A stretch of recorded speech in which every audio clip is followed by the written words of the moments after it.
அதிமுக ஜெயலலிதா ஆட்சியில் 40 பேர், எடப்பாடி ஆட்சியில் வந்து 20 பேர், இப்போ வந்து 24 பேர் சிகரெட்டில் சுடு வைக்கிறது.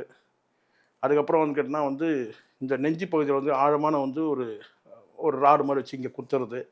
அதுக்கு பிறகு வந்து மிளகாப்பொடி ஊற்றுறது. அப்புறம் வந்து கேட்டிங்கன்னா வந்து கபாலத்தில் அடிக்கிறது.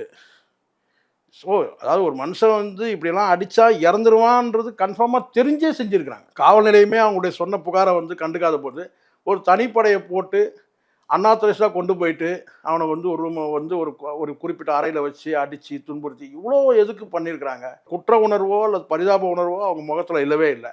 இப்போ அவங்களுக்கு தற்காப்புக்காக இவங்க என்ன செய்யறன்னு கேட்டால் அவங்க வந்து ஓடி ஒளிய பார்க்குறாங்க. அதுதான் பார்க்குறேன் நான். அங்கேயும் கட்டப்பையின்னு சொன்னாங்க, இங்கேயும் கட்டப்பையின்னாங்க, டிக்கில் வச்சுட்டு அப்படின்னு சொல்கிறாங்க. சரி, எந்த பையனெல்லாம் வச்சுட்டு போகட்டும். இவங்க வழக்கமாக இவங்க வந்து திருமாறன் அவர்கள் சொல்கிறத பார்த்தா கிட்டத்தட்ட ஒரு ஒரு 20 வருஷமாகவே வந்து இவங்க இந்த வேலையாக தான் இருக்கிறாங்க போல இருக்கு.